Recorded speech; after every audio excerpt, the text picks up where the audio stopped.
Bom dia, eu quero inicialmente agradecer o convite que recebi do conselheiro Carlos Pina, do Tribunal de Contas do Estado de Sergipe, para participar desta conversa. Quero cumprimentar e dizer da minha satisfação de estar nesta reunião da Escola de Contas, e cumprimentar a doutora Carla e a doutora Anne, que comandam essa instituição junto com o conselheiro Carlos Pina, e dizer da minha satisfação de compartilhar a conversa com o presidente da Academia Sergipana de Letras, José Anderson Nascimento, e também com a acadêmica da Academia Sergipana de Letras, da Academia Sergipana de Educação. Afinal, Anderson e Carlos Pina também são da Academia Sergipana de Educação. Dizer da minha alegria de compartilhar o debate com todos vocês e com os que estão naturalmente acompanhando, essa live do Tribunal de Contas do Estado de Sergipe, através da rede mundial de computadores. Não disponho de meios, me falece conhecimento para falar a respeito do papel do Tribunal de Contas em relação a essa situação que nós estamos vivendo. E, como já foi aqui colocado pelo conselheiro Carlos Pina, temos na conversa alguém que tem especialidade nisto, que é a doutora Patrícia Verônica. Queria apenas fazer alguns comentários laterais para introduzir a questão que me foi proposta na conversa. O Tribunal de Contas, os tribunais de contas dos estados, e nesse particular o Tribunal de Contas do Estado de Sergipe tem sido pioneiro, de há muito já se distanciaram daquela concepção que concernia apenas a verificar se aquilo que foi gasto se enquadrava na rubrica adequada e se os comprovantes do uso do dinheiro público foram devidamente apresentados. Os tribunais têm se preocupado, e com razão, também com a eficácia desses gastos, já que a eficácia de tais gastos diz respeito ao bom uso ou não do orçamento público. Uma questão, quando a gente discute educação, que é visível, que passou a ser parte da pauta dos tribunais de contas, e reafirmo o pioneirismo do Tribunal Sergipano, é a que diz respeito aos rendimentos, à qualidade do ensino que é entregue à população e que em Sergipe é preocupação de toda a sociedade. O Estado de Sergipe tem uma tradição nesse campo que precisa ser aperfeiçoada. Em 2017, o Estado reagiu, conseguiu mudar essa curva, mas nós temos muito a crescer e muito a aperfeiçoar. E agora o problema da pandemia coloca aos tribunais de contas outra ordem de preocupações. E o Tribunal de Contas do Estado de Sergipe se situa nessa ordem de preocupações, e esta iniciativa que o conselheiro Carlos Pina toma já diz bem da preocupação existente no tribunal quanto a isto. A pandemia, a Covid-19, pôs em casa os estudantes brasileiros. Fechou as escolas, fechou as universidades. Toda a educação básica do país, como em vários outros países do mundo, isso não é privilégio nosso, está parada. Mas no Brasil se apresentou com uma energia muito grande, com uma força muito grande, o problema da desigualdade social e dos seus impactos em educação, no momento em que houve necessidade de parar as escolas e lançar mão das ferramentas do ensino remoto. Afinal, este é um país que tem indicadores econômicos, indicadores sociais que nos colocam entre as sociedades mais avançadas do planeta e possui também indicadores sociais e econômicos que nos colocam no bloco das sociedades mais desiguais do planeta. Nós somos uma sociedade na qual 92% os 92% da população que possuem maior renda tem acesso à rede mundial de computadores através dos serviços de internet. Esse é um indicador extraordinário de grandeza. 92% de uma parcela da população tem acesso à rede de internet.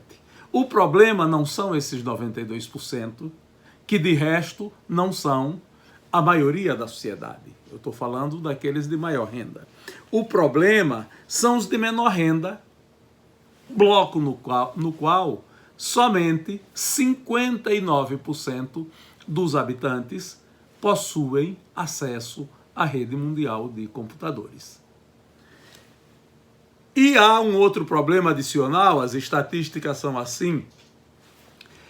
Quando eu falo percentual daqueles de maior renda, eu estou falando de cerca de 10% da população.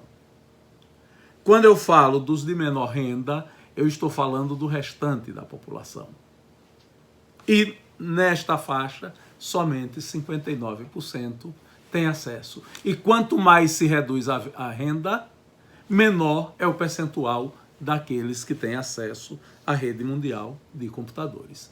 Se eu tomar o dado geral da população brasileira, eu verei que somente em 47% dos domicílios brasileiros, das casas e apartamentos onde vivem as famílias brasileiras, só em 47% há acesso à rede internet.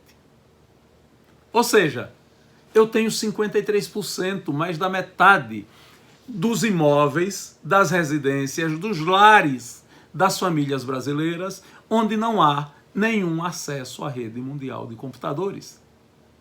O número é chocante.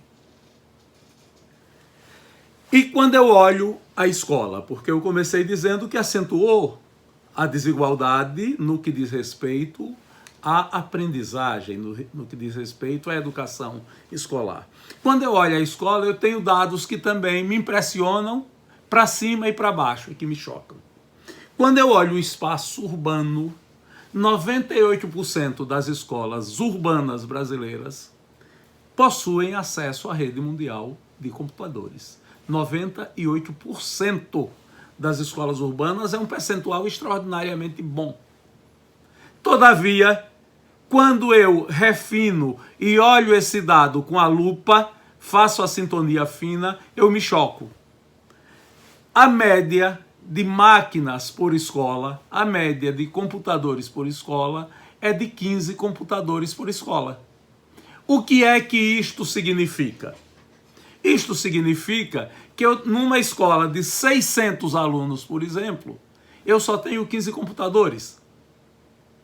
Então, a gente não precisa ir muito longe para a gente ver a dificuldade, né, de ter 40 alunos por computador, em média.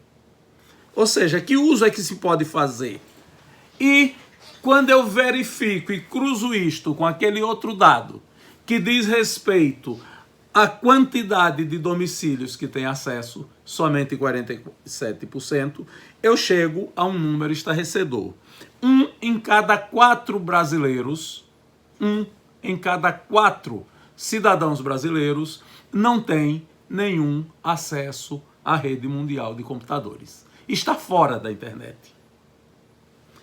Vocês imaginem o que é estar fora da internet. 1/4 da população brasileira, numa sociedade na qual nós vimos agora, na crise econômica da pandemia, para receber um auxílio de R$600 que o governo federal estabeleceu, era necessário baixar um aplicativo da Caixa Econômica Federal para ir à Caixa Econômica Federal retirar o valor referente a esse auxílio.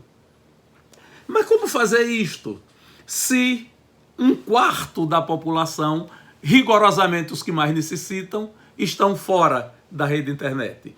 E os que estão dentro os mais pobres, possuem equipamentos que não têm condição, smartphones desatualizados tecnologicamente, que não têm condição técnica de baixar, de receber exatamente esses aplicativos. Ora, nos põe numa situação muito difícil. E eu agrego a essa realidade uma outra. Eu olho as escolas rurais. No ambiente das escolas rurais do nosso país, somente 34% delas possuem acesso à rede mundial de computadores. 66% estão fora da rede. Só 34% possuem acesso. E mais, 46% das escolas rurais brasileiras nunca viram nenhum tipo de equipamento eletrônico no ambiente da escola. Nunca tiveram nenhum tipo de equipamento eletrônico. A metade, 46%. Esses dados estão postos e nos remetem a uma reflexão, e aí eu volto à pergunta. E que tem a ver os tribunais de contas com isto? Se pôs para os tribunais, agora, um dado de necessidade de lidar no uso do dinheiro público com outro problema. Nesse momento, o Brasil tem 130 mil escolas fechadas, que é o número de escolas brasileiras. 130 mil escolas estão sem atividades. 47 milhões de alunos estão sem ter aula presencial, que são os alunos brasileiros. E nós não sabemos quando poderemos voltar às aulas. Esse é o fato. Em tese, de acordo com as normas federais que têm sido editadas, até o final de julho, nós estamos com aulas suspensas. Aulas presenciais. E aí se coloca, no caso dos tribunais, quando precisam agir para verificar os gastos em educação, um outro dilema.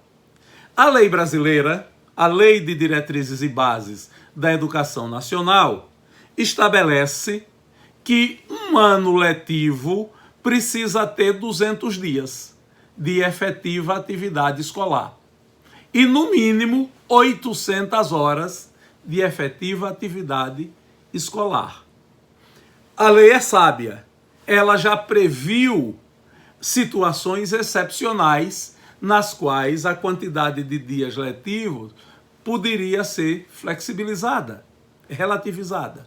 Mas há uma outra coisa na lei que a gente precisa observar. A lei não estabeleceu nenhum vínculo entre o ano letivo e o ano civil, exatamente para respeitar as peculiaridades regionais.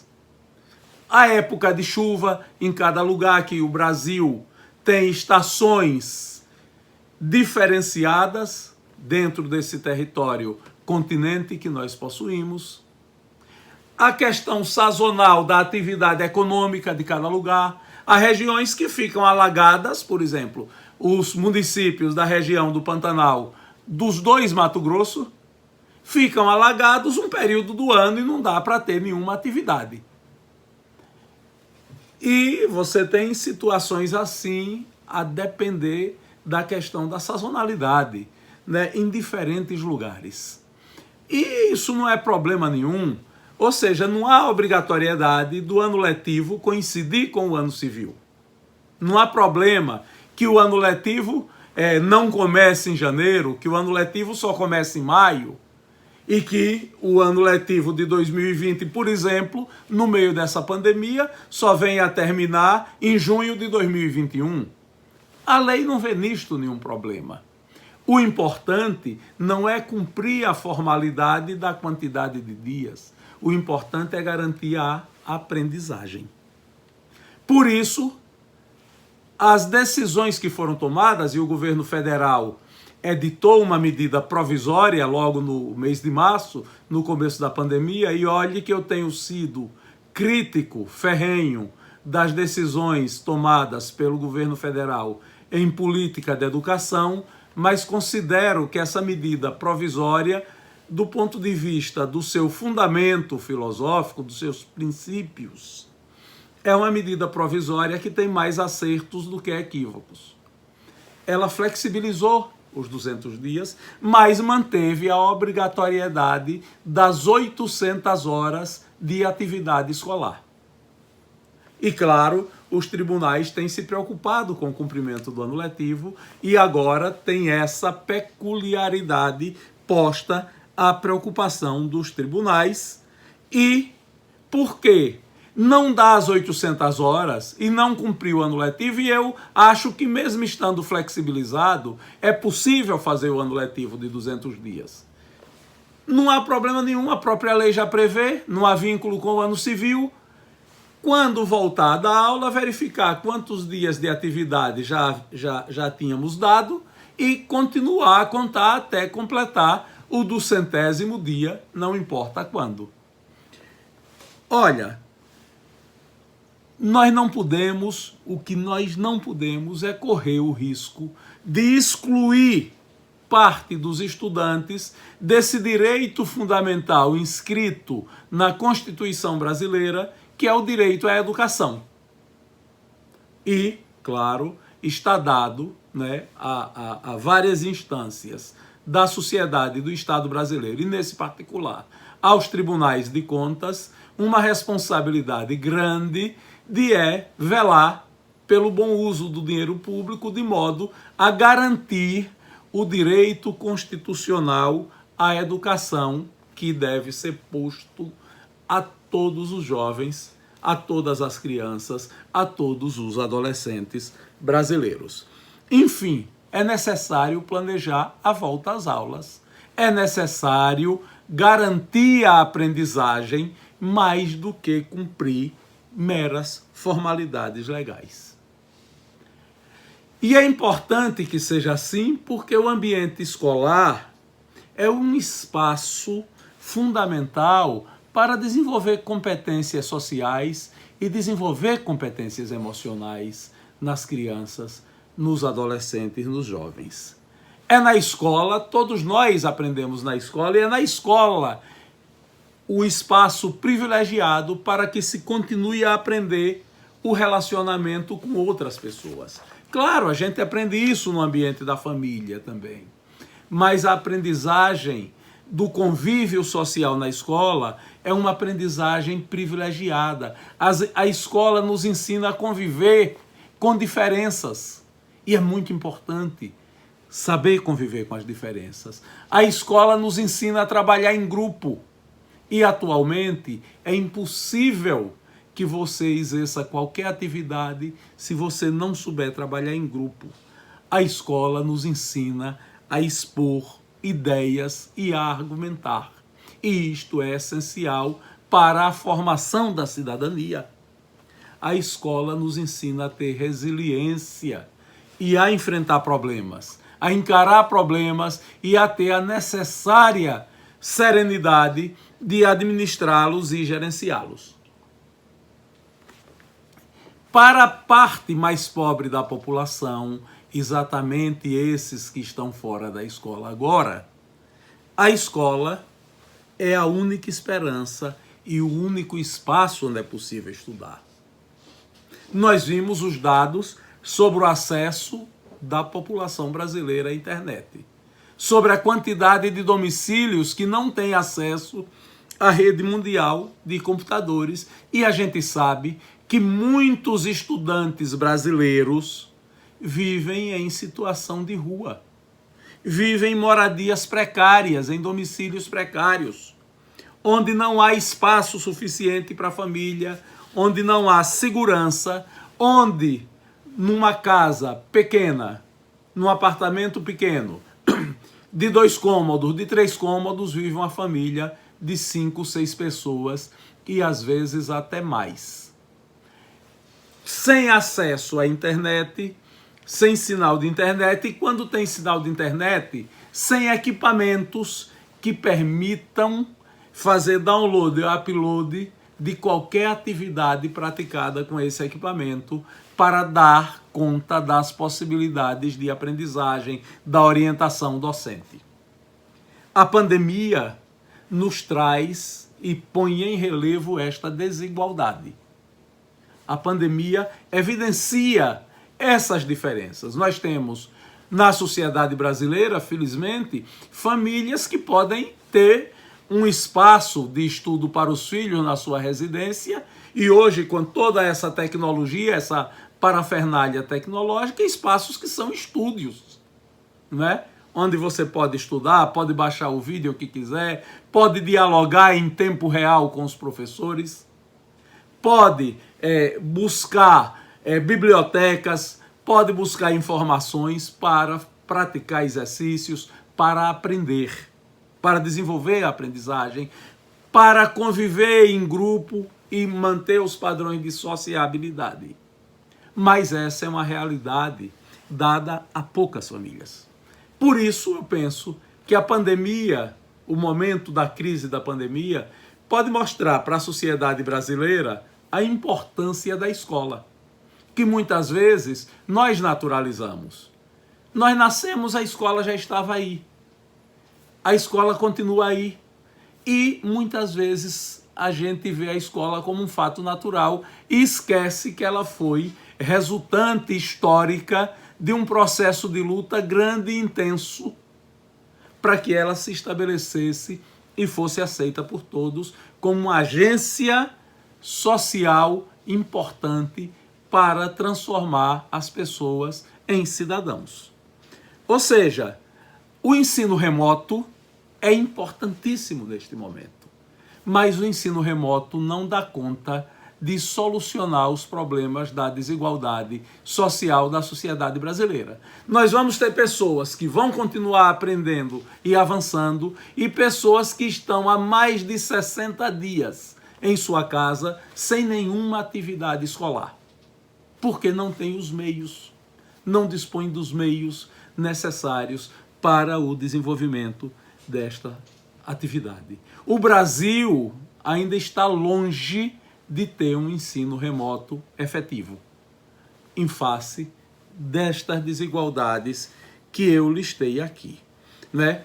Não adianta nós termos, eu penso, na consciência a ideia de que a tecnologia vai resolver todos os nossos problemas. A tecnologia é fundamental, essa tecnologia é essencial, a gente precisa dela, mas ela não está acessível a todos os brasileiros. E mais do que isso, ela não permite, né, sem professores formados, bem formados, sem professores que receberam orientação para aplicá-la junto aos estudantes, que efetivamente a aprendizagem aconteça. O desenvolvimento de habilidades aconteça, a incorporação de competências aconteça, né?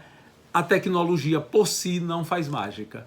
Ela precisa de bons professores por trás delas e os professores brasileiros estão dando uma aula de competência no seu uso. Meu tempo, doutor Pina, eu ainda disponho de tempo ou já? Como? Ah, tá bom, muito obrigado.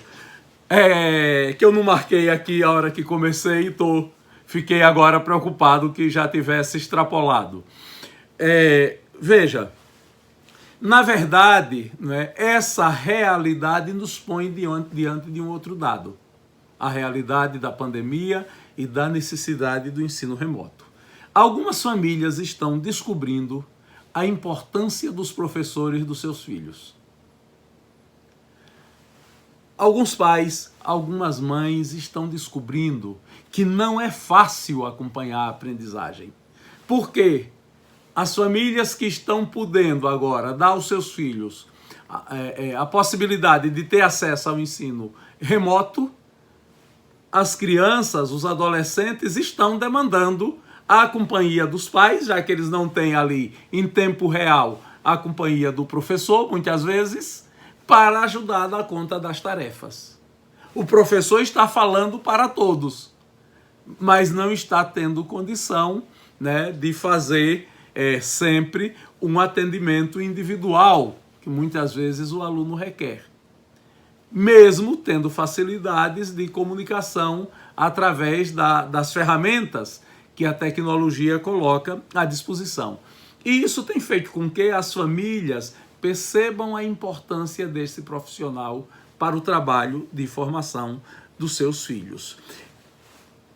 O professor, afinal, é aquele profissional que desenha a trilha de formação. O professor é que leva no dia a dia do seu trabalho, né, que é um trabalho lento, o trabalho de formar pessoas é um trabalho lento, apanha a gente aos 4 anos de idade e nos acompanha até os 30 atualmente, porque a gente faz toda a educação básica, vai para a universidade, depois faz os cursos de pós-graduação que o mundo do trabalho hoje requer, e quando a gente vê, a gente passou na escola 20, 25 anos. Um quarto da vida. Muito mais que um quarto, um terço da vida a gente permaneceu na escola acompanhado de professores. Ou seja, o professor é que nos ensina como refletir. O professor é que nos estimula o pensamento crítico, que avalia os resultados do nosso desenvolvimento. Eu poderia dizer que o professor é um arquiteto cognitivo. O professor desenha a aprendizagem, desenha a arquitetura da aprendizagem de cada indivíduo e dinamiza a inteligência individual e coletivamente. Estamos vivendo esse período de isolamento social, estamos vivendo este período de pandemia. Mas, na verdade, a gente precisa ver que este período pôs em relevo a desigualdade social. E que no que diz respeito à escola pública, em boa parte dos casos, na maior parte, ela está parada. Ela está parada. O poder público continua a ter os custos normais de manutenção da escola, todavia, a escola não tem funcionado porque os alunos, a maior parte dos alunos da escola pública vive em condições que não permitem o uso das tecnologias que a legislação sugeriu que fossem aplicadas. Penso que essa preocupação está na pauta agora dos tribunais de contas. Nós estamos vivendo este dilema e, à medida que formos saindo da pandemia, isso vai se revelar com uma clareza muito grande. Acho que o melhor exemplo e o mais eloquente exemplo que nós tivemos disso, estamos tendo esse debate que a sociedade brasileira trava acerca do momento adequado para realizar o Exame Nacional do Ensino Médio, o Enem. Exatamente porque nós temos na sociedade uma parte que está matriculada em escolas que possui um aparato tecnológico formidável para continuar levando o conhecimento a esses estudantes e que possuem em suas casas também condições sociais, econômicas e tecnológicas de continuar aprendendo, e a maior parte que está alijada disto, e isso vai fazendo com que a distância social de possibilidade de ensinar e possibilidade de aprender entre pobres e ricos mais se acentue.